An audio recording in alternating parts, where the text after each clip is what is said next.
Amen, que le Seigneur vous bénisse. Je suis content d'être là ce soir. On va partager un sujet. On vient d'une conférence, à peine 10 jours de cela, ou quelques jours de cela. On vient d'une conférence et il y a beaucoup de choses qui ont été dites, beaucoup de choses ont été faites. Il y a des gens qui ont eu des rencontres avec le Seigneur. Il y a des gens dont la vie a été changée aussi pendant cette conférence-là. Et il est important pour le croyant de savoir ce qu'il veut, où est-ce qu'il va. Paul aurait dit dans 1 Corinthiens chapitre 9, il dit, je cours pas comme à l'aventure, je frappe non pas comme battant l'air, mais je traite durement mon corps, afin de ne pas être repris moi-même après avoir prêché. Alors cette parole-là, quand Paul l'emmène, il l'emmène dans le sens de simples prédicateurs, des personnes qui tiennent devant l'assemblée, qui partagent la parole. Mais cette parole-là tient aussi pour chaque personne dans l'assemblée. Donc le fait de tenir son corps en bride, le fait de se contrôler soi-même, le fait de pouvoir marcher selon les normes que le Seigneur lui-même aura fixées,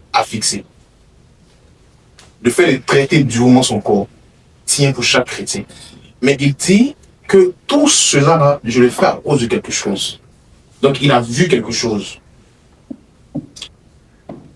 C'est parce qu'il a vu cette chose-là qu'il a commencé à traiter durement son corps. Donc il a commencé à courir.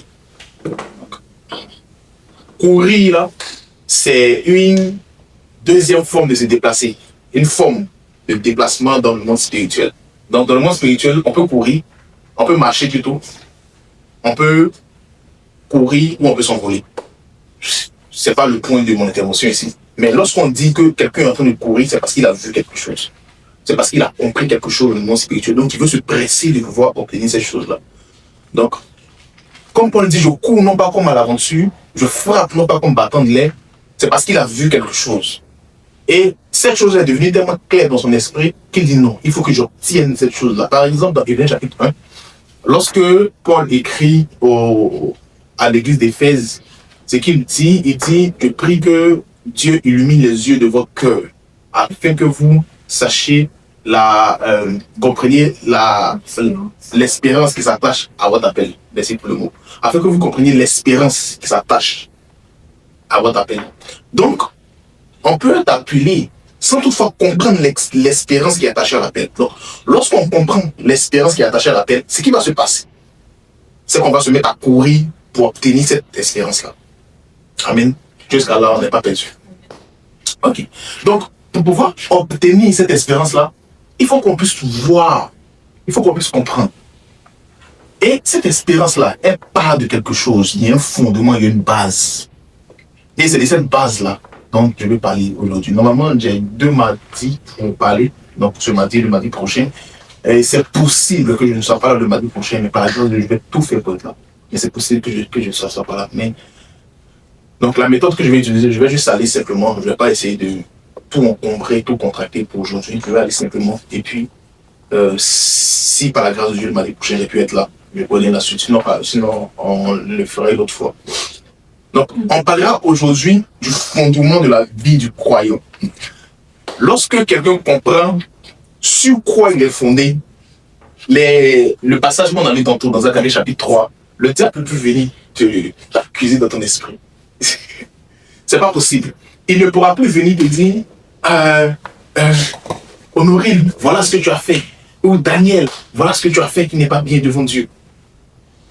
Même s'il vient le faire, il ne pourra plus avoir cette force-là de prévaloir dans ton esprit. Parce que tu seras libre. L'une des choses que le Seigneur fait, ou la première chose que le Seigneur fait, lorsqu'il entre dans la vie d'un homme, la première chose, c'est de le libérer de toute culpabilité. Ce n'est pas de changer sa vie en termes d'actes, pour que non, aujourd'hui là, moi je suis correct, je suis parfait, la perfection qui est atteignable, qui est possible, selon les Écritures. Mais ce n'est pas le premier travail que Dieu fait. Ce qu'il vient faire premièrement, c'est de pouvoir changer notre façon de penser, changer notre façon de voir les choses, changer notre façon de considérer les choses, de telle sorte à ce que on soit complètement rempli de la justice de Dieu. la justice de Dieu remplisse notre esprit. Donc, les accusations du diable n'ont aucun effet sur nous à partir de ce moment. Amen. Amen. Donc, quelqu'un qui est constamment accusé par son esprit, constamment accusé par des pensées, cette personne-là, elle n'a pas encore compris ce qu'est la justice de Dieu. Donc, quand on comprend que le travail de Dieu, c'est un travail de Dieu, c'est un travail qui est vraiment graduel. Il vient, il te donne sa justice, il te permet de comprendre sa justice. Plus tard, il va t'emmener, il va commencer à transformer maintenant tes actes. De moins en moins, tu vas commencer à voir des mauvais actes dans ta vie. Tes actes vont commencer à ressembler de plus en plus aux actes de Jésus-Christ. Parce que la parole dit dans 2 Corinthiens chapitre 3 que plus on le regarde, plus on devient comme il est. Donc, pendant qu'on est, notre intelligence est transformée, nos actes vont commencer à être transformés. Alléluia. Amen. Donc, c'est le premier raccourci que de vouloir directement, Seigneur, je veux que ma vie change. Seigneur, je veux que... Est-ce que tu comprends la parole de Dieu premièrement? Est-ce que tu comprends l'œuvre de la justice? Est-ce que ton esprit, ta pensée est remplie de cette œuvre de la justice? Personne n'a été rempli de cette œuvre de la justice, de comprendre ce que c'est la justice de Dieu, sans toutefois avoir la vie transformée. Si tu comprends ce que c'est que l'œuvre de la justice, ta vie sera impérativement transformée. Alléluia. Tes œuvres vont impérativement changer.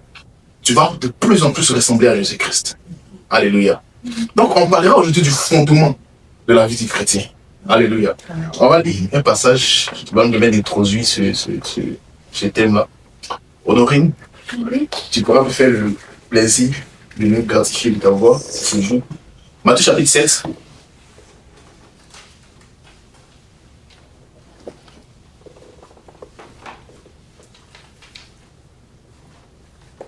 À partir du verset 24. Matthieu chapitre 5, verset 24. C'est pourquoi quiconque entend ces paroles que je dis et les met en pratique sera semblable à un homme prudent qui a bâti sa maison sur le roc. La pluie est tombée, les torrents sont venus, les vents ont soufflé et se sont jetés contre cette maison. Elle n'est point tombée parce qu'elle était fondée sur le roc. Mais quiconque attend ces paroles que je dis et ne les met pas en pratique sera semblable à un homme insensé qui a bâti sa maison sur le sable. Oui, tu continues jusqu'à la fin, s'il te plaît. La pluie est tombée, les torrents sont venus, les vents ont soufflé et ont bâti cette maison. Elle est tombée et sa ruine a été grande. Amen. Après que Jésus eut C'est bon, achevé... c'est correct. Merci beaucoup. Donc, ici, ce passage-là, c'est deux passages qui sont très souvent cités par des gens qui n'ont pas assurance de leur salut. Les passages un peu plus hauts. Lorsque les personnes viennent vers Jésus, lui disent Seigneur, Seigneur, n'avons-nous pas fait ceci en ton nom, n'avons-nous pas prêché, fait des miracles en ton nom? Et Jésus leur dit retirez-vous de moi, vous qui commettez l'iniquité, je ne vous ai jamais connu. Et ensuite, il donne cette parabole-là, la parabole du bâtisseur qui bâtit sur le fondement. La chose sur laquelle je vais mettre l'accent ici, notamment avec mon lien, c'est le fondement. Il présente deux tableaux. Le premier tableau, c'est quelqu'un qui bâtit sur le fondement, sur du roc. Le deuxième tableau, c'est quelqu'un qui bâtit sur du sable. Mais si vous regardez attentivement la parabole, vous verrez que ces deux personnes ont bâti sur le fondement. Personne n'a bâti en dehors du fondement. Il y a pour l'un, le fondement a été pour lui comme quelque chose de solide, comme le roc. Et pour l'autre, le fondement a été comme du sable. Mais ces deux personnes ont bâti sur un fondement.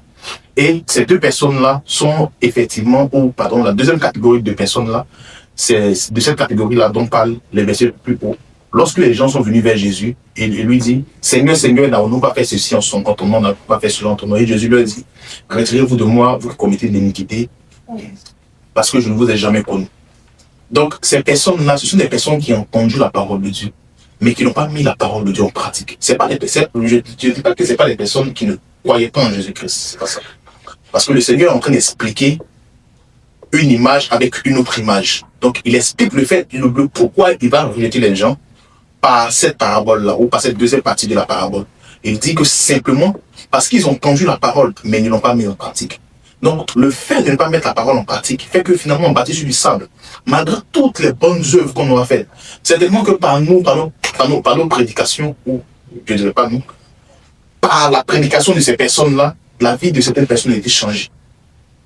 Par les miracles, les vies ont été bouleversées complètement. Ils ont emmené des gens à se concentrer sur Jésus. Ils ont emmené des gens à Jésus-Christ. Mais ces gens-là, ils étaient beaucoup plus dans le mature. Ils étaient beaucoup dans les spectacles. Et se préoccupant de cela, ils n'ont pas porté attention à la parole de Dieu elle-même. Donc, finalement, Jésus leur dit, mais retirez-vous de moi, vous qui commettez l'iniquité, parce que je ne vous ai jamais connu. Parce que le Seigneur demande une proximité, il demande à ce que les gens viennent vers lui, qu'on puisse le connaître. Alléluia. Amen. Amen. Donc, pour ces deux personnes-là, il y avait un fondement. La chose qu'il faut retenir, c'est ça. Il y avait un fondement pour ces deux personnes. Pour la première catégorie, ce fondement-là a été le roc. La deuxième catégorie, ce fondement-là a été le sang. Pour l'une, comme pour l'autre, il y a eu les épreuves qui étaient égales. C'était les mêmes épreuves. Mais pour celui qui a bâti sur le fondement qui était le roc, sa maison a tenu. La Bible dit dans Proverbe, dans Psaume chapitre 11, que si les fondements du juste sont ébranlés, on peut dire ça, je ne vais pas paraphraser, et puis je pense pour Psaume chapitre 11, verset 3, si je ne me trompe pas. C'est ça. Je lis très rapidement. Si les fondements sont détruits, que peut faire le juste? Je lis dans une autre version pour nous aligner tous. Ok? Donc, Psaume chapitre 11, verset 3. Quand les fondements sont renversés, le juste, que peut-il faire? Amen. Ouais. Donc, le juste là, sa vie est bâtie sur un fondement. Mais rappelez-vous, le fondement, c'est pas simplement le roc. Le fondement, ça peut être le sable, comme ça peut être également du roc. Il dit que les fondements du juste peuvent être renversés. Simplement parce que les fondements n'ont pas été correctement posés.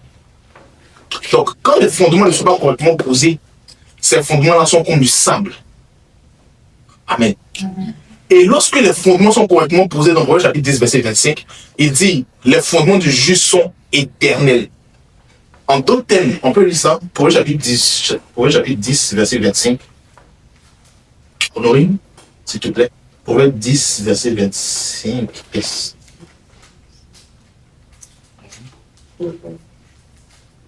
Proverbe 10. Verset 25.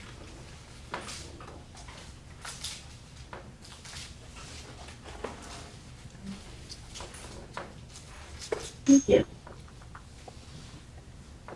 Comme passe le tourbillon, ainsi disparaît le méchant, mais le juste a des fondements éternels. Alléluia. Le juste a des fondements éternels. Les fondements du juste sont éternels parce que ces fondements ont été correctement posés. Donc, le but de ce message-là, c'est de nous amener à comprendre c'est quoi le fondement et comment est-ce que notre fondement peut être correctement posé. Parce qu'il est important pour celui qui veut aller loin, comme Paul qui dit, je cours non pas comme à l'aventure parce qu'il a vu quelque chose, il a un objectif bien précis. Donc, il travaille pour obtenir quelque chose. Donc, pour celui qui veut travailler pour obtenir quelque chose, pour vivre la vie de Jésus-Christ, pour vivre comme Jésus a vécu, il y a un besoin que le fondement soit correctement posé. Alléluia. Amen. Si le fondement n'est pas correctement posé, est-ce qu'on ne peut pas faire des miracles? Si le fondement n'est pas correctement posé, est-ce qu'on ne peut pas faire des délivrances? Est-ce qu'on ne peut pas apporter de bonnes prédications? C'est possible de le faire. Mais on sera du lot de ceux de Matthieu chapitre 7, à qui au dernier jour le Seigneur dit, retirez-vous de moi pour que vous commettez l'iniquité parce que je ne vous ai jamais connu. Donc, le point et l'objectif n'est pas de faire beaucoup d'activités. L'objectif, c'est de prendre son temps pour s'assurer que le fondement est correctement posé. Donc, comme je le disais d'entrée du jeu, lorsque les choses sont faites parce que les choses sont faites de façon graduelle, lorsque les premières choses sont acquises, lorsque les premières choses sont comprises, les choses qui viennent après découlent naturellement d'elles-mêmes. Amen. Amen. Donc, par exemple, comme ça, un enfant, on ne l'apprend pas nécessairement à faire un quatre pattes, par exemple. C'est quelque chose, lorsque il arrive à ce niveau-là, son corps lui-même l'a mis dans le fait. C'est naturel. Donc, lorsqu'on va remplir certains critères, on va passer directement à un autre niveau, de façon très naturelle. Amen. Donc, je vais écrire, premièrement, le fondement. Donc, Donc, le fondement peut être ça. Le fondement peut être le roc. Selon Matthieu chapitre 7, comment est-ce qu'on bâtit sur le roc? On bâtit sur le roc en mettant en pratique la parole. C'est bien ça? Ok.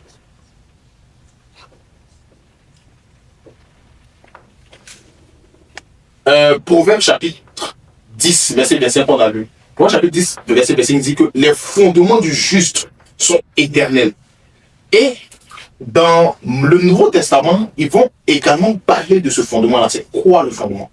Donc, le fondement, on peut le savoir dans le psaume chapitre 119, si je ne me trompe pas, verset 65, de ce genre. Au verset 160. Psaume 119, verset 160. Pour parler de c'est quoi le fondement. Et puis, ça va nous amener à comprendre, quand on dit mettre la parole en pratique, pour bâtir sur le fondement, ça veut dire quoi? Juste ça. Alléluia. Psaume 119, verset 160. Le fondement de la parole est la vérité, et toutes les lois de ta justice sont éternelles. Ok. Donc, finalement, dans ce psaume-là, il va nous dire que le fondement est égal à la vérité. Dans le Jean chapitre 11, Jésus viendra et nous dira, je suis le chemin, la vérité et la vie. Donc, le fondement est égal à Jésus-Christ. 1 Corinthiens chapitre 3, verset 10, on peut lire ça aussi.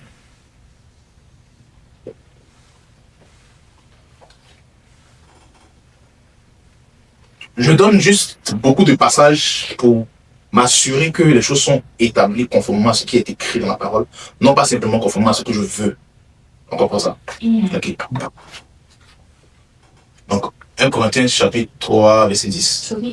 Selon la grâce de Dieu qui m'a été donnée, j'ai posé le fondement comme un sage architecte, et un autre bâtit dessus, mais que chaque prenne garde à la manière dont il bâtit dessus, car personne ne peut poser un autre fondement que celui qui a été posé, savoir Jésus-Christ. Amen. Donc, il y a un autre fondement qui a été posé sur d'autres fondements. Pardon. Il y a un fondement qui a été posé sur ce fondement-là, c'est Jésus-Christ. Par exemple, comme ça dans l'Apocalypse, il nous montre que lorsque la ville, la Nouvelle Jérusalem descend du ciel, c'est qu'il se passait que cette ville avait 12 fondements. Et sur ces 12 fondements, il étaient les 12 noms des apôtres de Jésus-Christ. Parce que c'est pour regrouper sur la doctrine que ces 12 apôtres-là ont donnée.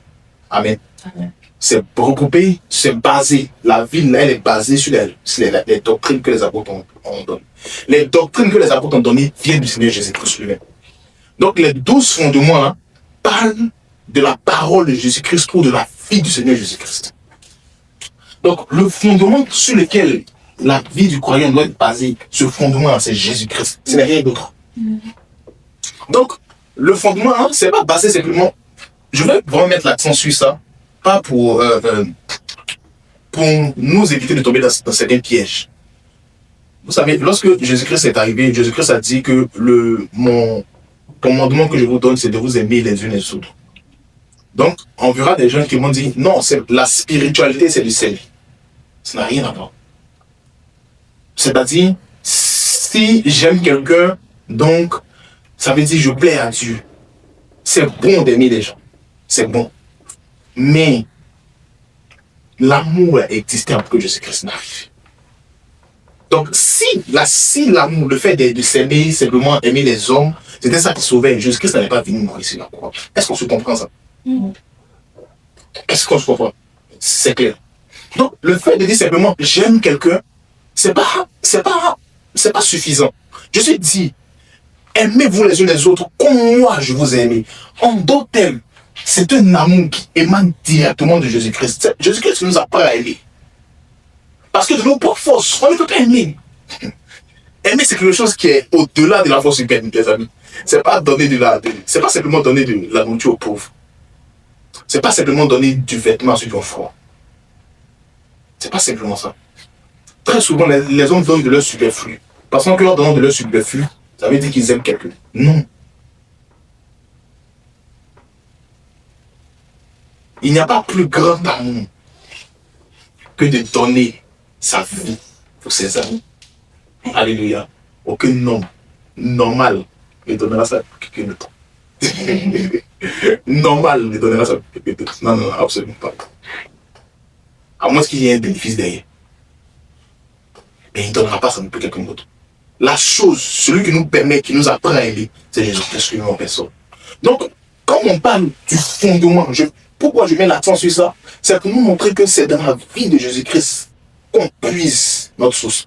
Par exemple, comme ça, moi, j'ai des capacités à jouer de la guitare, je peux avoir des capacités à jouer au piano, je peux avoir des capacités à jouer à la batterie.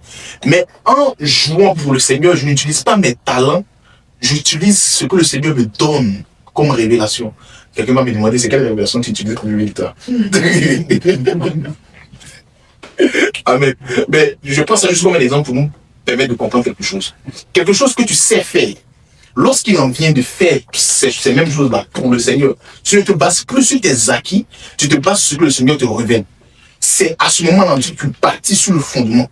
C'est pas simplement en t'exerçant ou en te mettant en activité dans l'église que tu es en train de bâtir sur un fondement quelconque.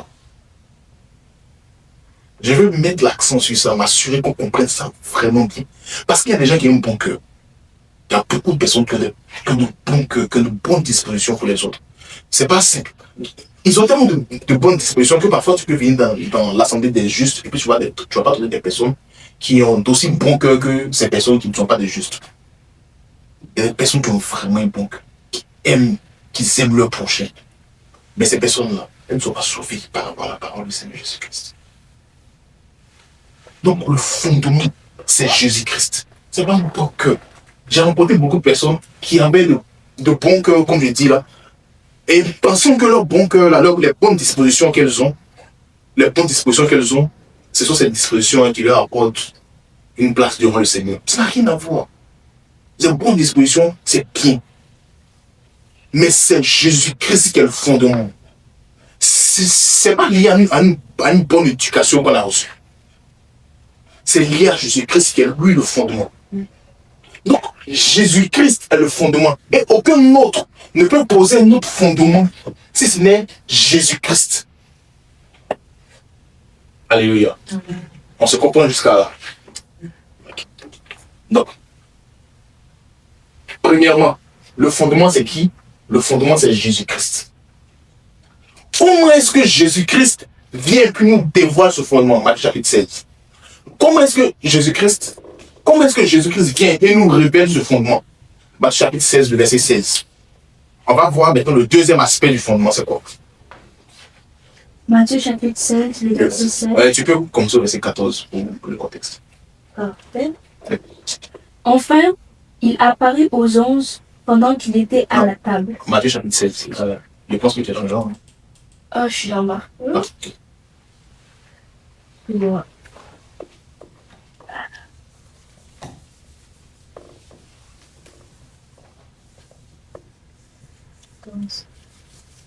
Ils répondirent, les uns disent que tu es Jean-Baptiste, les autres Élie, les autres Jérémie ou l'un des prophètes.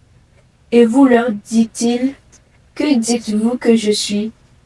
Simon Pierre répondit, tu es le Christ, le Fils du Dieu vivant.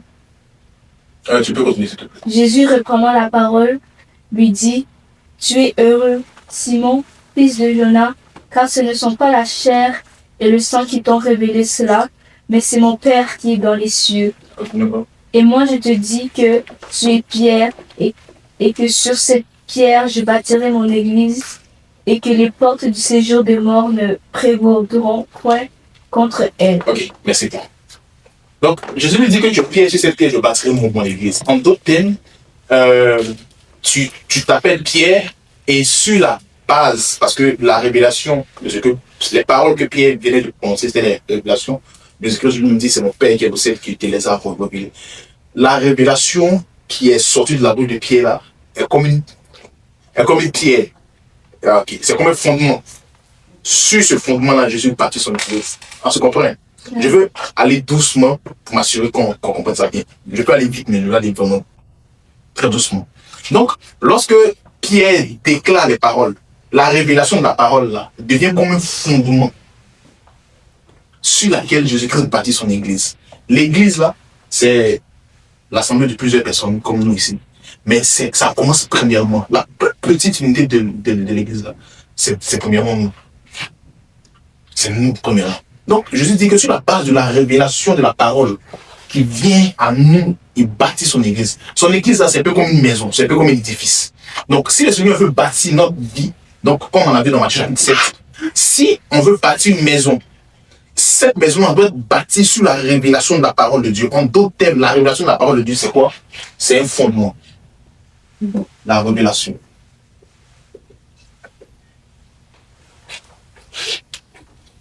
Quelqu'un qui n'a pas de révélation de la parole de Dieu, il n'a aucune capacité de bâtir sa vie ou sa maison. Dans Jean chapitre 1, la Bible dit que Dieu n'a rien fait sans la parole. Il a fait toutes choses par la parole. Il dit dans la parole se trouvait la vie. Et dans la parole se trouvait la lumière, dans la lumière se trouvait la vie. Amen. Donc, pour qu'on puisse avoir la vie qui vient de Dieu, pour qu'on puisse simplement avoir la vie, il faut premièrement qu'on ait la lumière. Donc, la lumière va donner la vie. La lumière qui n'est rien d'autre que la révélation de la parole de Dieu. Au niveau de la parole de Dieu, là, la révélation de la parole de Dieu, là, c'est vraiment important, cher ami, de comprendre quelque chose. Et vraiment, je veux que vous compreniez ça vraiment du fond de mon cœur. La familiarité avec la parole de Dieu, c'est quelque chose qui nous empêche de comprendre et de saisir la révélation qui est dans la parole de Dieu. Être familier avec la parole de Dieu, ça veut dire que c'est quelque chose qu'on nous a prêché depuis longtemps. On connaît, on la maîtrise. C'est-à-dire que tu commences là, moi je suis capable de terminer. Je suis capable de prêcher ce que tu dis là et de le prêcher mieux. La familiarité avec la parole de Dieu, ça nous empêche de comprendre la parole de Dieu. Vous savez, aucune personne ne connaissait la parole de Dieu plus que les Juifs. C'est-à-dire que ces personnes-là maîtrisaient la parole de Dieu. Dans Matthieu chapitre 15, ils ont vu les disciples de Jésus-Christ en train de manger du blé dans un champ sans s'être lavé les mains. Ils sont venus vers Jésus-Christ.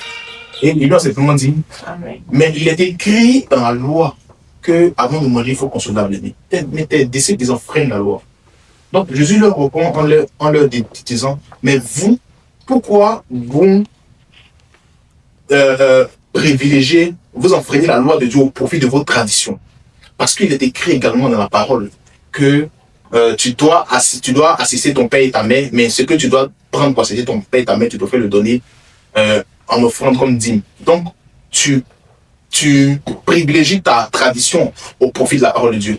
Je vous donne juste cette histoire-là pour vous faire remarquer quelque chose. Ce que Jésus-Christ a appelé tradition, c'est ce qui est écrit dans la loi de Moïse. C'est la parole qui vient de Dieu. Il n'a pas appelé ça loi de Dieu, il a appelé ça tradition des hommes.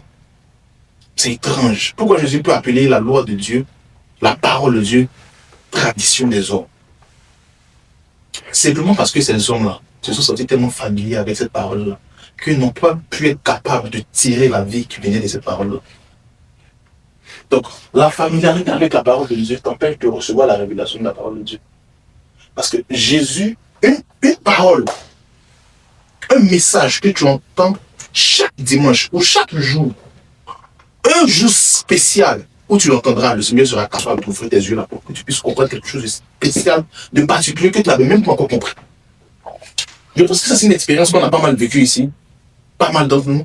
Un passage qu'on lisait toujours, ou un message, une prédication qu'on avait l'habitude d'écouter. Et un jour, c'est comme si on n'avait jamais écouté.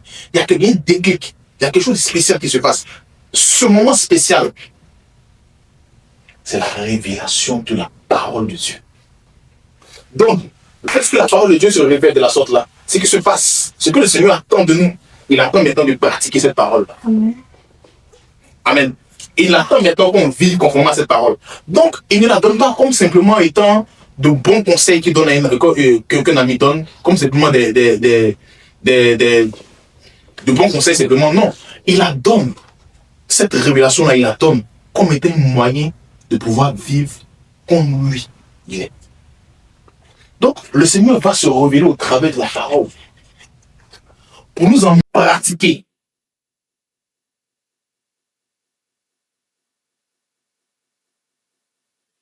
Lorsqu'on se met à pratiquer la parole, qu'est-ce qui se passe? Si vous m'avez suivi depuis le début, il y a quelque chose qui se passe là. Je vais dire quelque chose que j'ai dit au début. Ok. Elle me dit qu'elle n'a pas suivi. T'as pas suivi. Hein? Non. Là, tu as l'air plus. T'es bon. Ou non. C'est pas compris.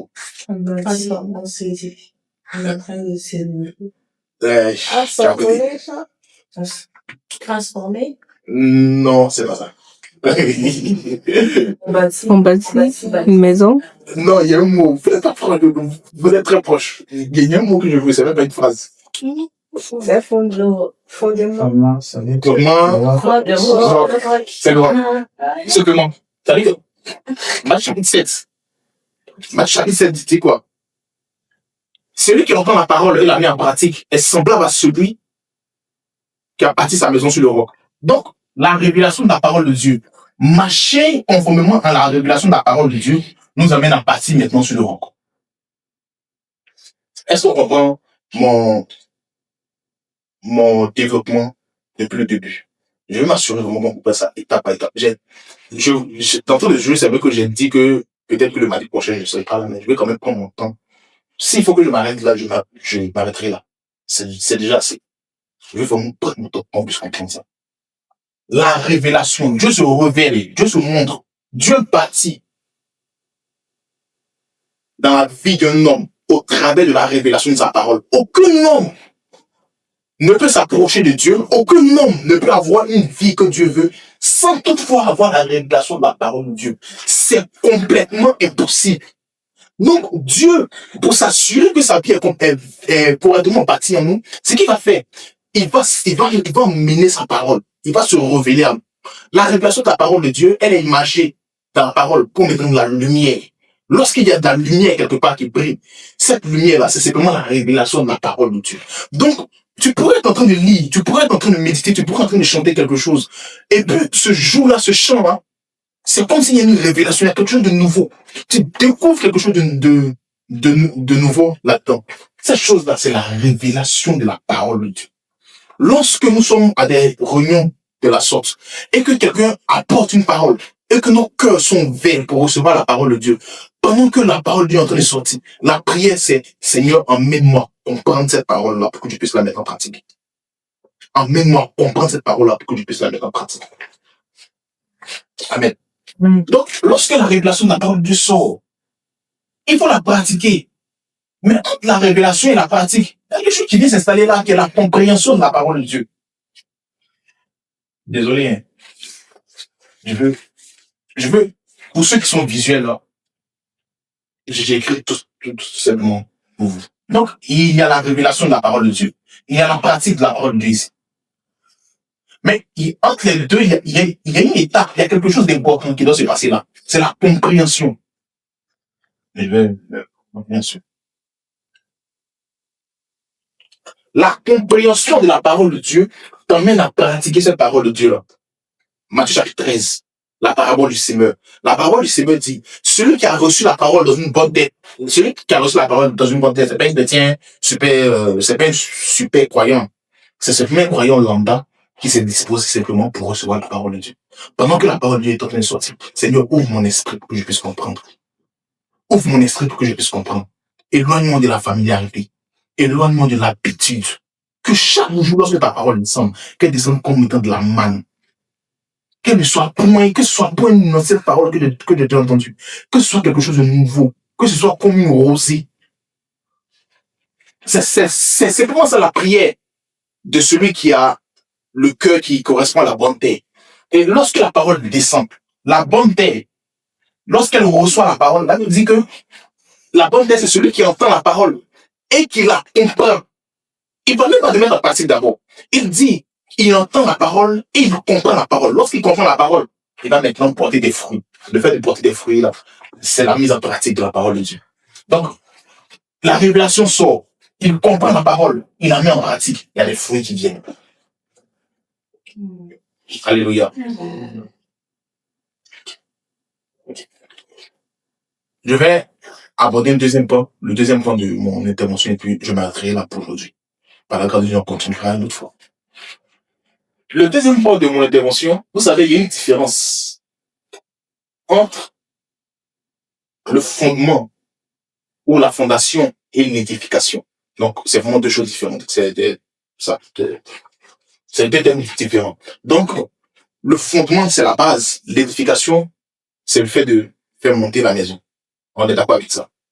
Donc, lorsque la parole de Dieu sort, on la comprend et qu'on la met en pratique, on commence à édifier maintenant notre maison. On commence à élever la maison. Il faut que la maison soit correctement élevée. Il faut que ça soit correctement bâti, selon les plans que Dieu lui-même a donnés. Donc, il faut utiliser les matériaux que Dieu lui-même a donnés pour pouvoir bâtir la maison conformément à ce que le Seigneur veut. On se comprend jusqu'à là. Donc, pour avoir les résultats de Dieu, il faut utiliser le plan que Dieu lui-même aura tracé. Donc, lorsqu'il parle à Moïse pour la construction du tabernacle, il dit à Moïse, c'est vrai que au milieu du peuple, il y a des bêtes salines, il y a des Oriam, des personnes qui ont de l'habilité à construire, à concevoir des choses et tout, mais fais d'après le modèle qui t'était montré sur la montagne. Ne fais pas en fonction de ton imagination. Ne fais pas en fonction de ce que tu veux. Parce que, en termes d'esthétique, il aurait pu faire quelque chose de beaucoup plus beau, il aurait pu faire quelque chose de beaucoup plus esthétique. Il dit, c'est bien tout ça, mais fais d'après le modèle qui t'a été montré sur la montagne. Alléluia. Non, il y a des matériaux que Dieu utilise pour faire maintenant l'édification. 1 Corinthiens chapitre 3, on continue, on reprend du verset 10 et puis on descend. Donc, ici, on va maintenant parler de l'édification. 1 Corinthiens chapitre 3, verset 10. Selon la grâce de Dieu qui m'a été donnée, j'ai posé le fondement comme un sage architecte, et un autre bâtit dessus, mais que chacun prenne garde à la manière dont il bâtit dessus. Car personne ne peut poser un autre fondement que celui qui a été posé, savoir Jésus-Christ. Or, si quelqu'un bâtit sur ce fondement avec de l'or, de l'argent, des pierres précieuses, du bois, du foin, du chaume, l'œuvre de chacun sera manifestée, car le jour là fera connaître parce qu'elle se révélera dans le feu, et le feu éprouvera ce qu'est l'œuvre de chacun. On va relire tous ensemble à partir du verset 12. En lui, c'est bon. On va relire ça tous ensemble. C'est là que je veux mettre en face. 1, 2, 3. Or, si quelqu'un bâtit sur le fondement avec de l'argent, de l'or de l'argent, des pierres précieuses, du bois, du foin, du chaume, l'œuvre de chacun sera manifestée. Car le jour la fera connaître, parce qu'elle se révélera dans le feu, et le feu éprouvera ce que l'œuvre de chacun. Amen. Amen. Il y a combien de matériaux pour l'édification d'une maison qui sont cités? Ok, on peut les énumérer. L'or, l'argent. C'est juste là, juste devant. Pierre précieuse. Je vais faire ça pipi. Donc, ensuite. Bois. Ok. Du foin. Chaume, c'est ça? Ouais. Ok. Si vous voyez, ces 6 matériaux-là que j'ai listés ici peuvent être divisés en deux grands groupes. Donc, on va parler des matériaux périssables et des matériaux impérissables. Donc, le premier groupe ici, là, ça sera des matériaux périssables. Le deuxième groupe, donc, impérissable. Laissez-le. Donc, le premier groupe, donc, l'or, l'argent, les pierres précieuses, ça sera des matériaux impérissables qui ne périssent point. Et le deuxième groupe, le bois, le foin et le chaume, ça sera des matériaux périssables qui périssent. Donc, on peut utiliser, là d'où je viens, je sais pas si vous avez déjà vu ça aussi, les maisons qui sont bâties avec du chaume. Je sais pas, t'as vu ça. Il y a des maisons qui sont, encore faut-il savoir ce que c'est que le chaume. Mais c'est oui, là. C'est ça, justement, en fait. Merci, c'est ça. La paille. Des maisons qui sont bâties avec de la paille. On fait beaucoup attention au feu quand on est dans cette maison. Parce que ça part très vite. Lorsqu'il y a du feu. C'est pas des maisons solides. C'est vraiment pas des maisons solides. Je m'y connais. J'ai pas vécu dans ça, mais je m'y connais.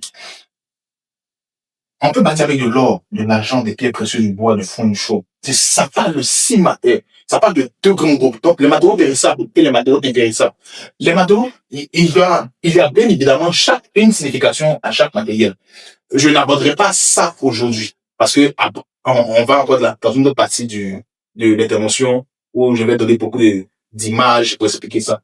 Je n'expliquerai pas ça aujourd'hui. Mais ce que je veux juste expliquer ça, ici, aujourd'hui,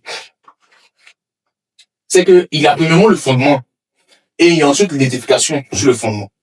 Donc, le fondement, c'est premièrement Jésus-Christ qui se révèle lui-même au travers de sa parole. Lorsque la parole de Dieu se révèle, il faut que nous puissions comprendre la parole de Dieu, la saisir, la mettre en pratique. En cela, nous commençons à bâtir sur le roc.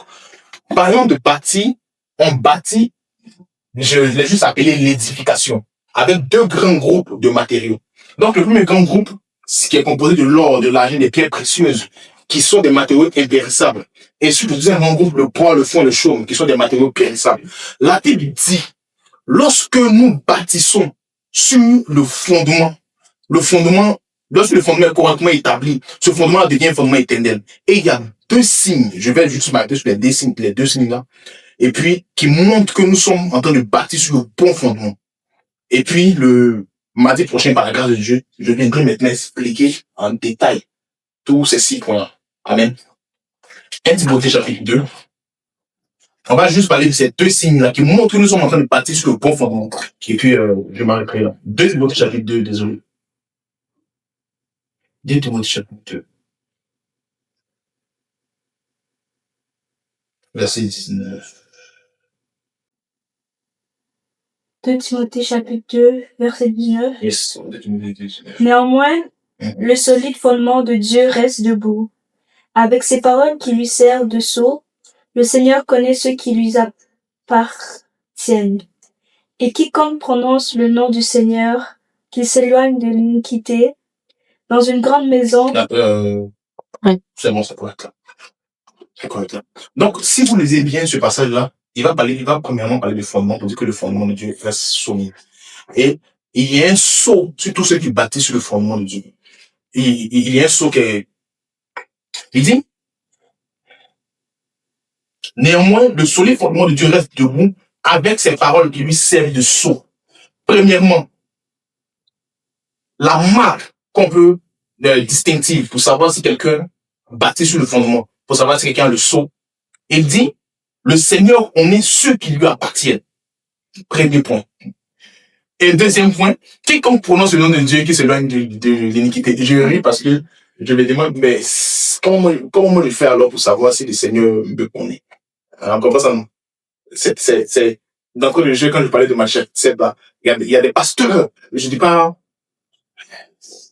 un gars lambda, non, hein, des gens, des pasteurs, qui viennent voir, qui sont venus voir quelqu'un que je connais, et qui disent, tu sais, mon frère, il y a un passage dans la Bible qui me fait peur, que Marc chapitre 7, où on dit, les gens viendront et puis Jésus va leur dire, je ne vous ai jamais connu. Est-ce que ça veut dire que Jésus ne me connaîtra pas aussi? Ça m'inquiète pour dire vrai.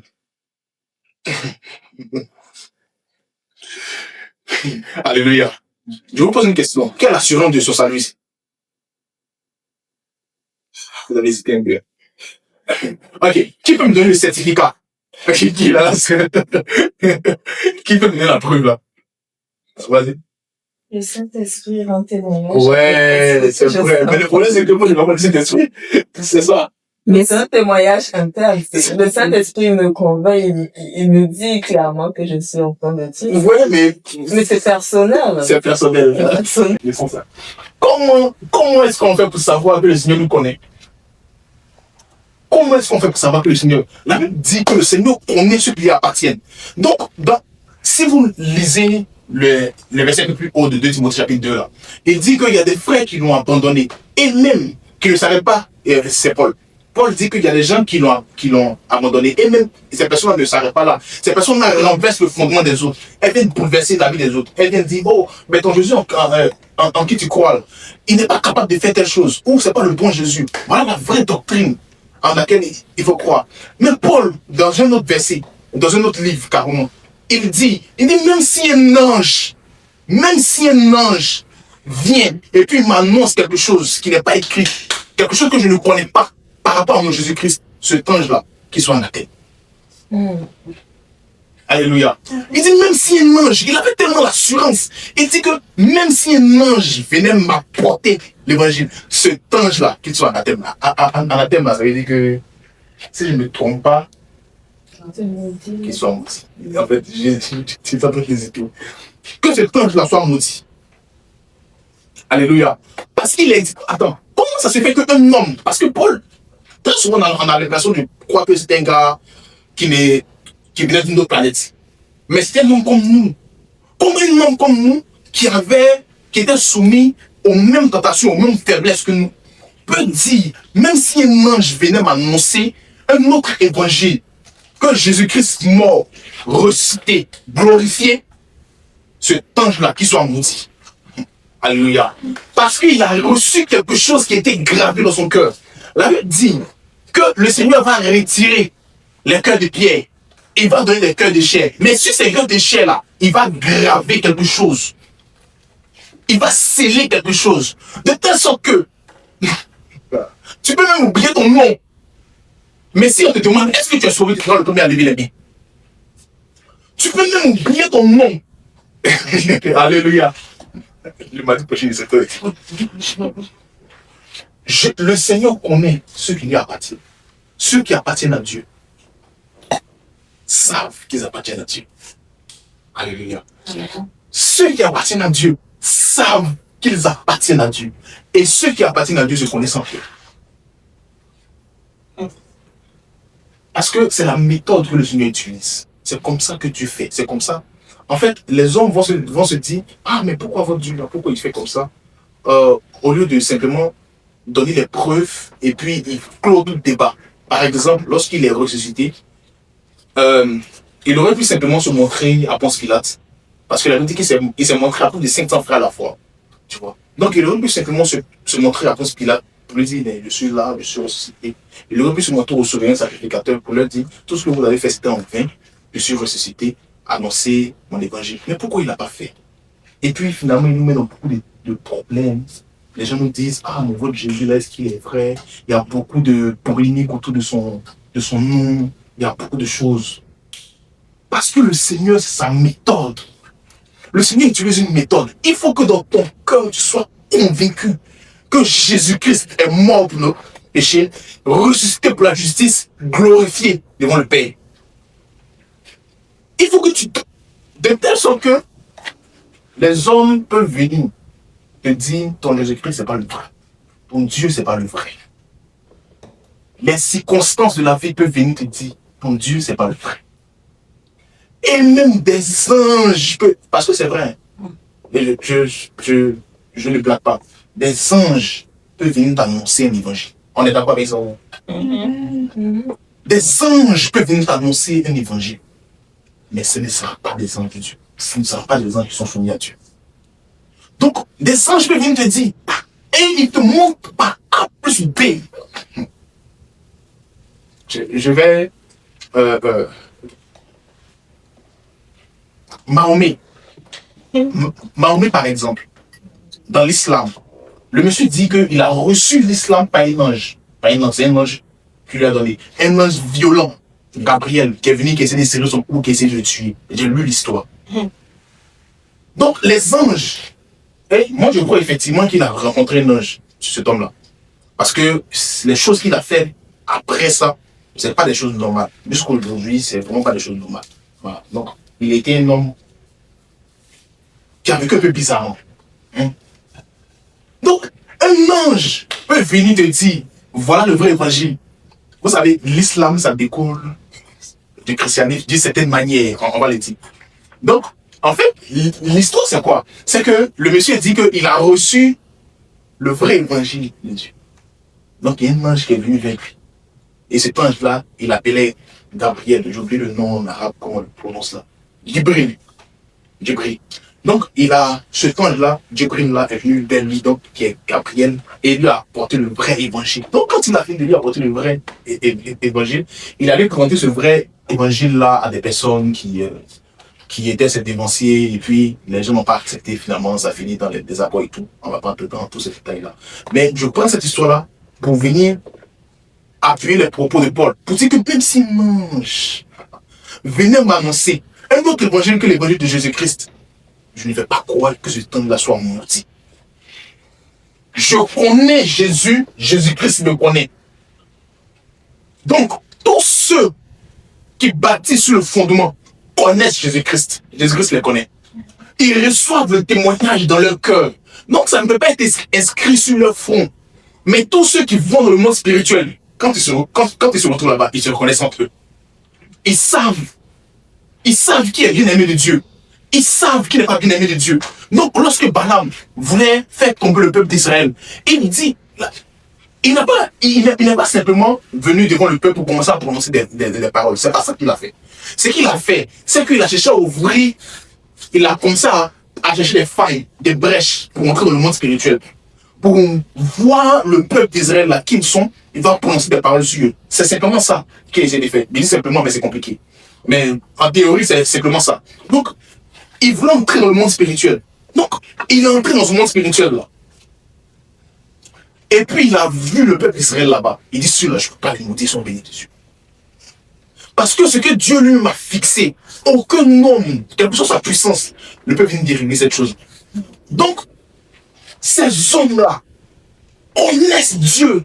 Quand je parle de connaissent Dieu, ce n'est pas des personnes qui sont ancrées dans les Écritures. Je ne parle pas de ces hommes. C'est vrai que ces personnes-là connaissent Dieu, mais ça c'est un autre niveau. Je parle du premier niveau.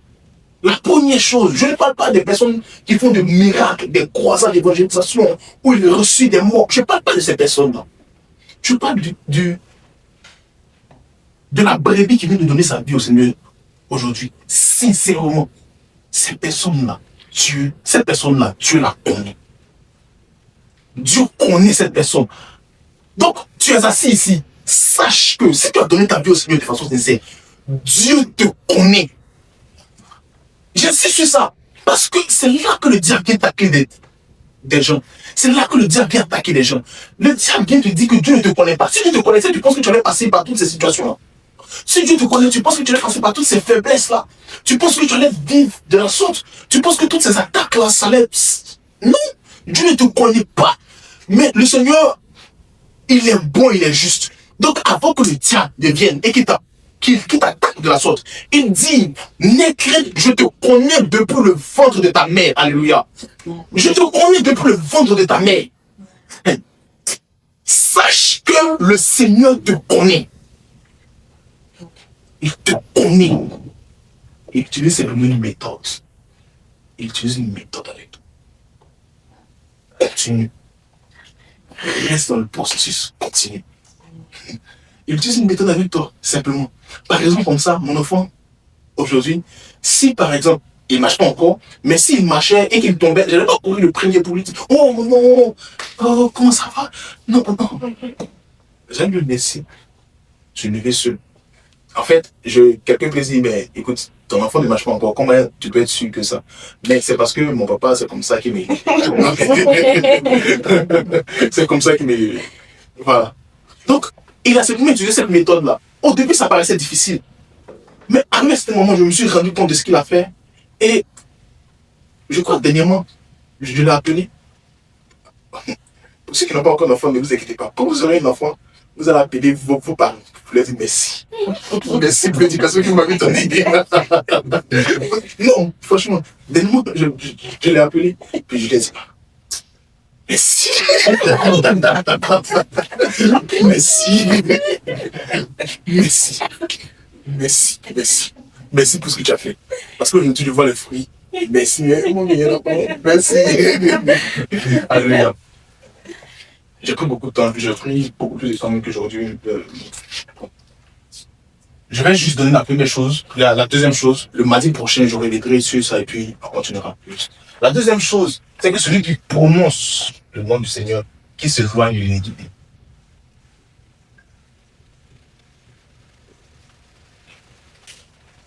Le Seigneur nous connaît, mais il nous dénigre. C'est vraiment que le Seigneur peut nous connaître. Et on peut demeurer dans l'iniquité. Il y a un problème quelque part. Le fondement sera rendu sale. Le fondement sera rendu sale. Alléluia. Je ne veux pas prendre beaucoup plus de temps. Je veux juste parler sur ça. Aujourd'hui, on va juste prier 2 minutes. Et puis, le mardi prochain, par la grâce de Dieu, je reviendrai sur ça. Et puis, on va continuer. Alléluia. La chose que je veux qu'on retienne aujourd'hui, c'est le fondement. On bâtit sur le fondement. Prenons notre temps. Prenons le temps qu'il faut pour que le fondement soit correctement établi. Quelqu'un me demandera, mais comment tu fais pour savoir si le fondement est correctement établi? Le Seigneur parle toujours à ses fidèles.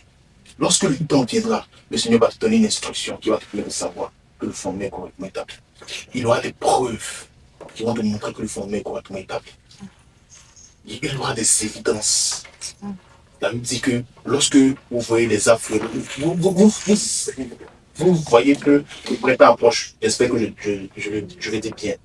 Vous voyez que le printemps approche. Donc, le Seigneur va même te donner des évidences que le fondement est correctement établi. Il ne va jamais te laisser dans le fou. Il ne va jamais te laisser dans l'ambiguïté. Où tu es sûr qu'il n'est pas sûr. Le Seigneur te donnera assurément le témoignage. On va parler. On va baisser le temps pour Jésus. On va faire une courte prière. Juste prie sur ce que tu as compris. Rappelle-toi de ce qui était dit. Lorsque la parole te sort, la prière de ton cœur, ça doit être quoi? Seigneur, ouvre mon cœur pour que je puisse comprendre. Ouvre mon cœur pour que je puisse comprendre. La Bible dit que la parole de Dieu a été voilée. Pas parce que les hommes ne pouvaient pas lire. Pas parce qu'ils ne pouvaient pas comprendre les écritures qui avaient été écrites. Mais ils ne pouvaient pas comprendre la révélation qui était dans la parole. Donc, on peut comprendre le français, on peut comprendre le langage, mais on ne peut pas comprendre, on peut pas saisir la révélation qui est en train d'être véhiculée. Pour qu'on puisse saisir la révélation, il faut que le Père lui-même nous la révèle. Il faut que nos cœurs puissent être ouverts. Que nos cœurs soient ouverts pour comprendre la révélation. Afin que nous puissions mettre la parole du Seigneur en pratique. Pour celui qui veut avoir une maison solide, il faut qu'il bâtisse sur le fondement qui est solide. C'est sûr, le processus n'est pas simple. Mais lorsque le vent, la pluie, les orages viendront se jeter sur cette maison, ta joie sera grande, ton assurance sera ferme. Parce que tu sais sur quoi tu as bâti ta maison.